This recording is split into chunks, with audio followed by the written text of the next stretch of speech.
참 예수님, 네, 오늘 책을 가지고 하는 날이죠. 네, 내 가슴에 살아있는 선물. 금방 다 읽으셨을 텐데, 그래도 한 가지 한 가지 그 에피소드를 따라서 읽다 보면은 정말 어떻게 살아야 될 것인가 이런 거를 많이 느끼게 되죠. 자, 오늘은 이제 두 가지 이야기 중에 하나만 선택을 해서 이것을 대한 이야기를 여러분들과 함께 나누고자 합니다. 제목은 정이라는 끈이라는 제목인데요. 자, 이것도 읽으면서 정말 이렇게 살아온 분도 계시구나 이런 것도 느끼기도 했습니다. 네, 여기에 주인공은 50세가 넘은 그런 어떤 자매님이신데요. 이 자매님은 유방암이 악화되어서 병원도 가지 않고 집에서 쓸쓸하게 죽음을 기다리고 있는 처지에 있었던 분입니다. 수녀님께서 이 자매의 집을 방문을 했어요. 그런데 가서 보니까 이미 가슴이 골마서 문드러졌고 구멍이 나 있었다고 하고 그 상처에서는 구더기까지 기어 나오는 그녀의 상태를 보고서 경악을 금치 못했다고 합니다. 물론 지금 이 이야기는 최근의 이야기는 아니고요. 그래도 오래전의 이야기이기 때문에 아마 이런 사례가 있었는지도 모르겠습니다. 네, 이런 상처에서도 구더기가 기어 나오는 이런 상태를 보시고 정말 경악을 금치 못했다고 표현을 했습니다. 이런 상황인데도 병원에 가지 못하고 홀로 집에서 죽음을 기다리는 이 자매의 고통이 너무나 치근해서 이 수녀님은 급하게 소독과 처치를 했다고 합니다. 어떻게 이런 지경에 이르렀는지 연락할 가족이나 친척은 없는지 물었지만은 그 자매의 표정이 무겁게 가라앉기만 했다고 합니다. 이 자매님은 7남매의 장녀였다고 합니다. 근데 어린 나이에 18세 어린 나이에 동네 청년과 아버지 몰래 연애를 했다고 하는데 이거를 아버지한테 들켰어요.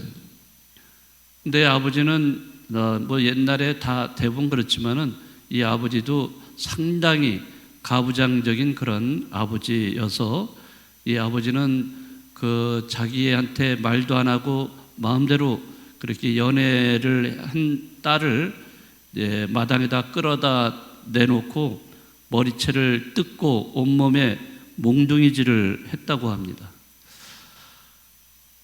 그날 밤 이 자매님은 아버지가 너무나 무서워가지고 바들바들 몸을 떨면서 집을 도망쳐 나오게 된 겁니다. 아무것도 가지지 않고 집을 나오게 되니 갈 곳도 없고 또 세상 물정도 알지도 못하는 그런 소녀를 받아줄 곳은 오로지 한 곳이었는데 바로 그것이 술집이었다고 합니다. 먹고 살기 위해서 술집 아가씨의 인생을 이 자매님이 살게 된 겁니다. 그리고 오랜 시간이 흘러서 집이 그리워서 돌아가고 싶었지만은 아버지가 무서웠고 가족이 술집에서 일해왔던 자신을 받아줄 리 만무할 거다라고 해서 용기를 내지 못하고 집에도 가지 못했던 것입니다. 수녀님은 우리 모두가 하느님 앞에 죄인이라면서 이 자매를 설득을 해서 세례를 받도록 방문 교리를 해주었어요. 그래서 그 자매님은 아주 열심히 교리를 공부를 했고 드디어 신부님에게 세례 성사를 받고 하느님의 자녀가 되었습니다.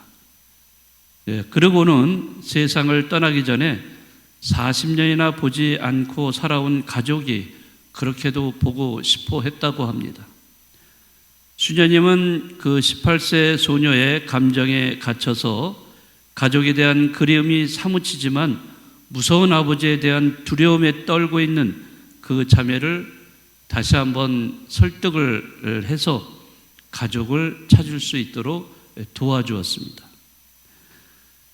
자매 형제들을 찾기 위해서 백방으로 수소문한 끝에 드디어 남동생 그리고 여동생 3명을 찾게 되었다고 합니다. 네, 그들은 집을 나간 누나, 언니를 그리워하면서 살았다고 합니다. 아버지는 이미 돌아가셨고 어머니는 몸이 좋지 않아서 오지를 못했어요. 이렇게 서로 이렇게 형제 자매 간의 만남을 이루게 되었고요. 이 자매는 자기 재산을 그 형제 자매들에게 나누어 주어서 자신이 충실히 또 열심히 살아왔다는 것을 보여주었습니다. 또 동생들에게 모두 천주교 신자가 될 것을 또 약속을 받아냈습니다. 그 자매는 그렇게 형제 자매들을 만나고 일주일 만에 선정을 했습니다. 하느님께서 좋아하시는 딸로 세상을 떠났을 것입니다. 인간관계에서 빚어지는 정이라는 것은 끊을 수 있는 것은 아닐 겁니다. 죽음마저 정을 끊을 수는 없을 겁니다. 수녀님은 자신의 체험담을 또 들려주고 있습니다.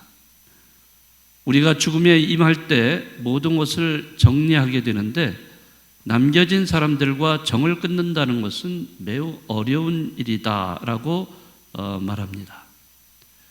본인이 암에 걸린 다음에 제주도에서 한 본당에서 11개월 짧은 시간을 보냈을 때 그 당시에 신자들과 상당히 정이 들었다고 합니다. 그것 때문에 떠나기가 어려웠다고 고백을 수녀님이 하십니다. 그리고 기도 중에 하느님 말씀을 들었다고 합니다. 딸아, 왜 너는 정을 끊으려고 그리 애를 쓰느냐? 네가 세상에서 느낀 정을 모두 안고 나에게 오너라. 이제 이런 말씀을 들었다고 합니다. 그런 말씀을 들은 수녀님은 매우 기쁜 마음으로 하느님께 감사를 드렸다고 합니다.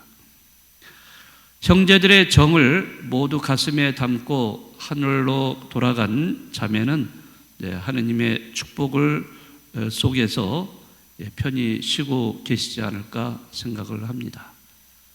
네, 우리가 살면서 결국에는 우리가 식구들뿐만 아니라 또 친척들, 또 아는 사람들, 많은 사람들을 만나면서 우리가 거기서 쌓는 것은 정이겠죠. 미움이 아니라 정을 쌓아야 되겠죠. 자, 그런 정을 굳이 끊을 필요가 없다는 거죠. 그래서 죽음 앞에서도 이러한 정을 가지고 하늘나라로 올라가서 서로가 서로를 위해서 기도로서 통교하는 그러한 신앙의 이러한 실천, 그것은 정말 아름다운 길이 아닌가 이런 생각을 해봅니다.